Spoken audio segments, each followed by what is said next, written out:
Dans un premier temps, d'abord pour qu'il y ait de la prévention, pour que les gens soient plus informés et en cas de piqûre de tique, qu'ils sachent ce qu'il faut faire, pour ne pas avoir le parcours de combattant par la suite. Il faut qu'on en parle de plus en plus parce que c'est pas suffisamment connu. Et il faut qu'il y ait une prise de conscience qui se fasse de plus en plus parce que sinon, c'est pas possible de continuer comme ça. Il y a des gens qui sont carrément paralysés.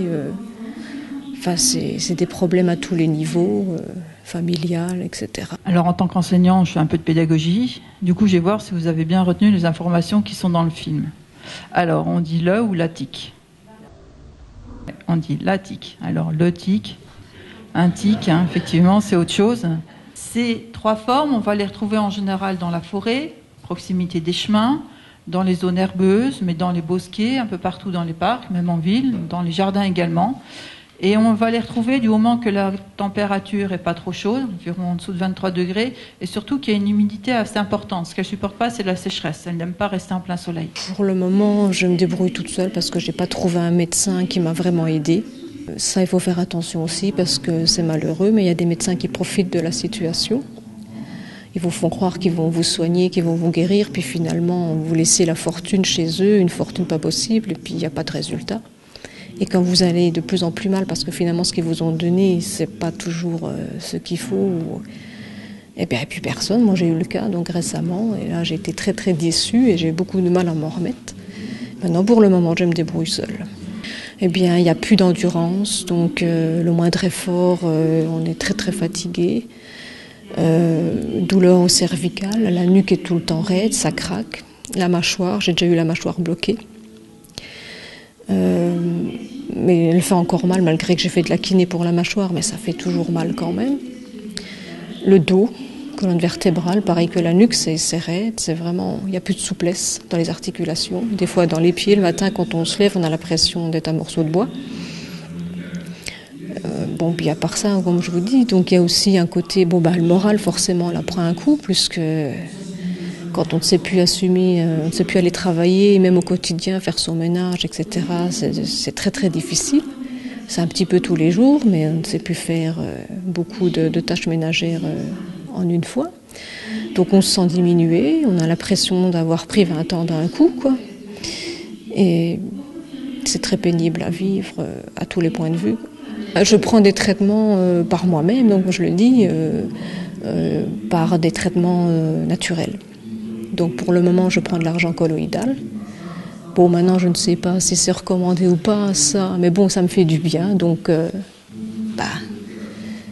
je continue avec ça pour le moment, parce que j'ai essayé d'autres protocoles naturels qui étaient très durs à tolérer, malgré que c'est naturel, c'est pas pour ça qu'on encaisse mieux. Donc maintenant, j'ai des amis qui ont la maladie, qui ont des bons résultats avec l'argent colloïdal, donc pourquoi pas, donc j'ai tenté. Et c'est vrai que ça m'aide. Il y a moins de réactions violentes aussi. Ce qu'il faut savoir, c'est qu'on peut avoir des réactions des herses, donc que ce soit avec des antibiotiques chimiques ou pas. Et alors là, on a tous les symptômes qui ressortent en plus fort, et c'est très très pénible à vivre. Et alors là, il faut désintoxiquer beaucoup l'organisme. Et là, avec l'argent colloïdal, même sans trop désintoxiquer, il faut quand même faire attention, je n'ai pas ces réactions-là. Bon, maintenant, ça ne veut pas dire que c'est comme ça pour tout le monde, c'est au cas par cas. Donc chez certains, ça va faire du bien, chez d'autres, peut-être moins. Bon, maintenant, il y a d'autres produits qui existent, qu'il faut essayer, quoi, parce que sinon, on ne peut pas savoir. C'est vraiment au cas par cas, donc on ne peut pas dire maintenant tel protocole va convenir pour tout le monde. C'est ça la complexité aussi de la maladie de Lyme, parce que quand on n'en guérit pas, en fait, c'est qu'il y a certainement aussi des co-infections.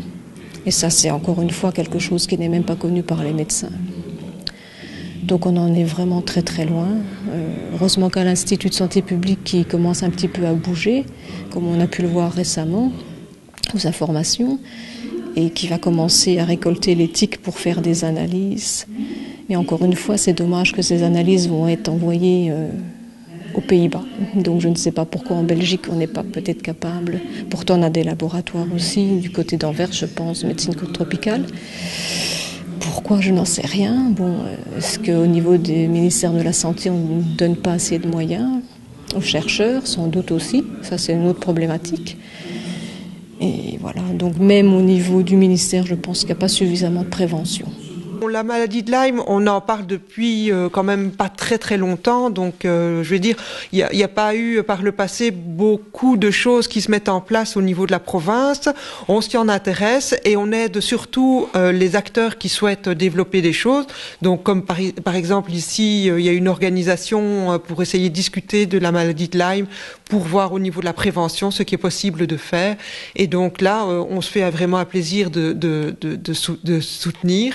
Et alors l'an dernier, lors de la foire de Libramont, on a vraiment fait une campagne zoonose. Donc ce sont vraiment les maladies transmises, les maladies par les animaux, même si bon, on passe par par le tic, mais c'est un vecteur, quoi. Donc c'est quand même une maladie qui est transmise par les animaux.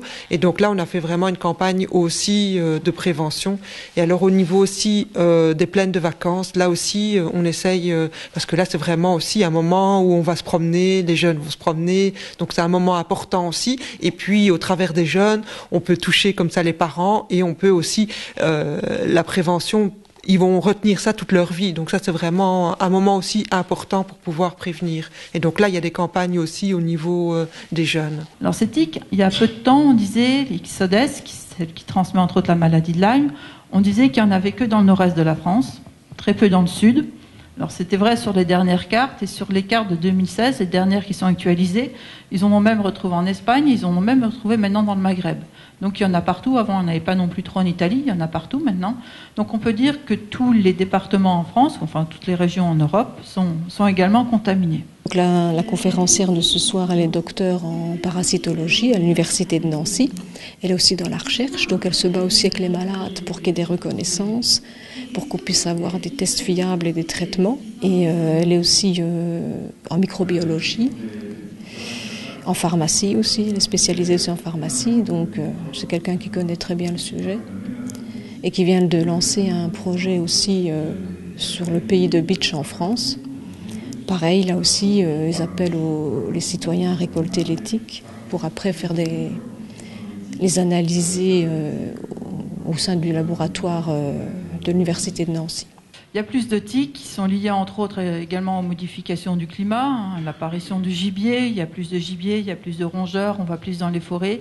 Donc on se fait contaminer par ces bactéries qu'on appelle du coup les borrélioses. La maladie de Lyme est liée, s'appelle également borréliose et le nom de la bactérie s'appelle Borrelia. Donc c'est un petit spirochète, c'est une bactérie en forme de ressort qui a une assez grande taille. Au niveau de la prévention santé, donc on a des centres de visite médicale donc pour les enfants et donc là c'est à peu près 5000 enfants, 5000 jeunes qui sont suivis par la province de Luxembourg. Alors donc c'est des missions vraiment décrétales de prévention de santé, donc en individuel lors de la visite médicale, mais aussi sur demande dans des classes pour des animations. Il y a la santé mentale, donc on a plusieurs centres de santé mentale de clubs thérapeutiques aussi, qui sont répartis dans la province. Alors, on a l'Observatoire de la santé qui est chargé de faire des études épidémiologiques et aussi un travail de prévention santé au sens large. Et on a un service social, donc l'égalité des chances, le service aussi, enfin vraiment très large au niveau. Et alors, on a le suivi aussi des hôpitaux, donc puisque chez nous en province de Luxembourg, c'est une particularité, tous les hôpitaux sont publics et alors la province détient 53% des parts des intercommunales, de l'intercommunal. On a un guide de bloc qui devrait prendre les mesures qui ont été demandées dans cette proposition. On n'a pas l'air de bouger beaucoup, donc maintenant, voilà, un côté français, c'est un petit peu pareil. Il y a Marisol Tourelle qui a lancé un plan pour la maladie de Lyme en France, mais les malades se plaignent aussi. Ils ont manifesté récemment à Paris, devant le ministère, si je ne me trompe pas. Parce que bon, c'est beaucoup de promesses, mais il n'y a pas d'action sur le terrain, encore pour le moment. Que ce soit pareil au Grand-Duché de Luxembourg, je pense que c'est exactement la même chose. Ça a passé à la Chambre aussi. Il y a eu, sur le coup, il y a eu un petit peu de prévention, par des affiches, voilà.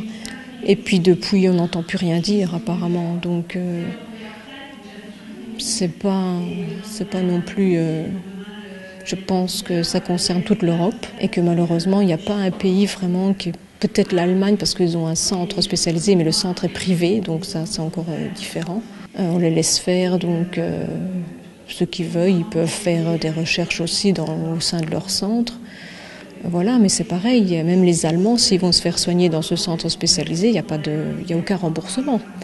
Donc c'est pas non plus l'idéal, il faut quand même une prise en charge, qu'on puisse avoir des remboursements, que ce soit dans tous les pays de l'Europe. Bon, maintenant, est-ce qu'il ne faudrait pas aussi essayer d'interpeller plus nos députés au niveau de l'Europe? De toute façon, il faut bien se rendre à l'évidence que c'est une épidémie mondiale. Autre question, que mangent-ils? On dit qu'ils sont hématophages, ils se nourrissent de sang. Autre question, peut-on avoir plusieurs fois la maladie de Lyme? Ah oui, il n'y a pas d'immunité. C'est pas comme la varicelle, on peut l'avoir plusieurs fois. Donc on n'est pas protégé parce qu'on l'a eu une première fois. Pourquoi de plus en plus de personnes sont contaminées? On se promène davantage, plus de promeneurs, plus d'informations. Alors les autres renseignements également, avant, on les appelait les poux de bois. Effectivement, on en retrouve plus. Alors déjà, il y a plus de forêts aussi, avec les systèmes de jachères où les tiques peuvent passer plus facilement d'un endroit à l'autre. Il y a des zones agricoles qui ne sont plus utilisées, du coup, il y a plus de petites forêts. Avant, on les appelait poux de bois, mais nos grands-parents allaient plus souvent dans la forêt, mais uniquement, par exemple, pour faire du bois ou pour la cueillette, pour aller ramasser des baies, mais pas forcément pour se promener. Donc, on y est également plus souvent. Donc, les poux de bois existaient. Alors quand j'entends différentes personnes qui parlaient, avant ils disaient on se faisait beaucoup piquer par les formes adultes. Au niveau de la province de Luxembourg, on est quand même la province la plus touchée au niveau des morsures de tiques. Évidemment, puisqu'on a des belles grandes forêts, et, on a beaucoup de verdure. L'an dernier, donc, c'était plus de 1000 piqûres de tiques qui ont été répertoriées. Et quand on sait que 10% sont porteurs de la borréliose, voilà, on se dit que c'est quand même, il y a vraiment un champ entier à découvrir et à essayer de prévenir. La facilité avec laquelle on peut prévenir ça, on se dit, il faudrait pouvoir prévenir avant. Il ne faut pas attendre que la maladie soit déclarée. Alors, au niveau de la province, on communique beaucoup par les réseaux sociaux. Donc, la province de Luxembourg est sur les réseaux sociaux. C'est la province la plus active à ce niveau-là. Donc, c'est vraiment un moyen de communication très important. Donc, je vois ici cette soirée, elle a été beaucoup communiquée par les réseaux sociaux. Donc, on va utiliser des campagnes de prévention via Facebook, via les réseaux sociaux, parce que c'est fort actif et on voit qu'il y a beaucoup de personnes qui sont sur les réseaux sociaux. Alors, il y a aussi au niveau des jeunes, parce que ça, c'est vraiment un bon moment, en tout cas pour que les enfants et les jeunes puissent écouter les messages, alors que ce soit via les camps de vacances, les plaines de vacances, les scouts, tous les mouvements de jeunesse. Donc ça, c'est vraiment très important, parce que là, on touche les enfants, les jeunes, mais aussi les familles, les parents. Donc là, c'est vraiment au sens large. Une boîte comme ça sera proposée dans les plaines de vacances de la province de Luxembourg. Et donc, c'est une boîte qui reprend vraiment les 10 conseils de prévention. Alors, il y a aussi un antiseptique et il y a un tire-tique avec les explications et des pansements.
maître de conférence en parasitologie. En fait, dans mes activités, je suis enseignant et chercheur.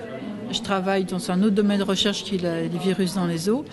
Et du coup, j'anime également des conférences sur la maladie de Lyme. Et l'objectif, c'est de mettre en place des techniques de prévention sur les habitants, sur les enfants, sur les personnes contaminées et entre autres également, en plus, renseigner les malades. C'est en fait une première conférence où on parlait de la biodiversité des forêts et j'avais animé une conférence sur l'échinococose et sur les tiques et que j'ai eu énormément de questions sur les tiques. Et du coup, on a décidé d'animer une seconde conférence sur l'éthique. Et là, c'était grande surprise, une salle mais bondée, avec des gens qui posaient plein de questions et avec une demande des personnes de renouveler. Donc, tout de suite, quelques prises de contact avec des gens qui me disaient « Est-ce que tu peux venir faire une conférence là ? Moi aussi, une conférence. » Donc, on a eu plein de mairies différentes qui nous ont sollicités en fait, pour faire des conférences. Et à partir de là, on a mis en place en fait, un lot de conférences et différents de lieux de conférences, aussi bien dans les mairies, les associations, les MJC. Après, je dirais que les politiques sont très sensibles parce qu'ils ont bien vu qu'il y avait un problème de la population qui s'est remonté aux oreilles. Les médecins également, parce qu'ils sont désarmés vis-à-vis de malades qu'ils n'arrivent pas à soigner, qu'ils n'ont pas les diagnostics efficaces, les traitements efficaces, qu'ils ne savent pas comment faire parce qu'ils ne l'ont pas appris. C'est une nouvelle pathologie qui arrive et qu'ils n'ont pas les outils. Donc, ils sont aussi demandeurs d'informations. Donc, tout le monde, finalement, c'est un mouvement entre des malades, beaucoup d'associations de malades qui ont fait remonter ça au niveau du gouvernement, des médecins également qui aimeraient avoir des informations et qui font remonter l'information au niveau du gouvernement. Et il y a une prise de conscience importante avec des solutions qui vont redescendre prochainement. La meilleure prévention, c'est de faire attention en revenant de promenade. Vraiment surveiller, quand on se déshabille le soir, on rentre de promenade. On change les vêtements doivent rester dans une zone isolée, ne doivent pas être en contact avec les autres vêtements ou sur le canapé ou dans le lit, on doit vraiment les isoler. Donc on vérifie le soir qu'il n'y ait pas de morsure et surtout dans les petits plis derrière les genoux, dans les coudes, derrière les oreilles, sur les enfants, les cuirs chevelus également. Puis on surveille quand c'est une période à risque, tout symptôme de style grippal qui est pas forcément un coup de froid avec une forte fatigue, qui est ou pas une tache rouge, un érythème migrant. Voilà, il faut penser à aller chez le médecin pour avoir un traitement antibiotique. Je sais que la France avait travaillé sur une quinzaine de tests et qu'ils en ont enlevé beaucoup qui ne répondaient pas aux besoins. Donc ils en avaient gardé quelques-uns. Et il y a une étude à l'heure actuelle multicentrique avec différents laboratoires avec du sang qui est positif pour vérifier que les tests sont efficaces. Donc ils sont en train de sélectionner des tests de plus en plus efficaces. Pour l'instant, aucun test n'est fiable à 100%. On n'a pas la solution pour diagnostiquer. On ne l'aura pas tout de suite, donc il faut faire avec ce qu'on a et au mieux. Donc c'est savoir comment on utilise au mieux les tests qui sont actuellement faits, avec quel prélèvement, dans quelles conditions, et qu'on en choisisse tous un ou deux qui sont efficaces et qu'on mette un seuil correct pour que tout le monde puisse travailler de la même façon. Pour les gens qui vont en vacances, au niveau des moyens de prévention, dès qu'on a un contact avec un animal sur lequel il y a des tiques ou qu'il pourrait y avoir des tiques, surtout si le secteur est assez humide, qu'il y a un peu de milieu boisé, voilà, il y a un risque de contamination. Pour l'instant, les gens qui sont à risque, c'est surtout ceux qui font des chevaux, parce qu'on sait qu'il y en a sur les chevaux. Les gens qui sont en contact également avec les animaux domestiques comme les bovins, les chèvres, les moutons sont à risque. Dès qu'il y a une activité qui est plutôt rurale, il y a un risque. Mais moi-même, j'en ai attrapé dans un parc urbain en allant manger une glace sous un arbre. Donc ce n'est pas une activité à risque. Donc voilà, dès qu'on est en contact avec la nature, ou même avec son jardin, il y a toujours un risque. Donc il faut toujours faire attention. Il n'y a pas que la personne qui va chasser ou qui va au muguet ou qui va aux champignons. Tout à chacun peut avoir un jour être confronté à ce problème. Et entre autres, on a un problème avec les enfants qui vont faire du vélo, qui fréquentent un peu les bois, ou qui vont se promener, ou qui vont faire des petites baraques ou des petites cabanes dans les bois, et qui sont également sur lesquelles on peut également retrouver des tiques.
Je suis maître de conférence en parasitologie. En fait, dans mes activités, je suis enseignant et chercheur. Je travaille dans un autre domaine de recherche qui est les virus dans les eaux.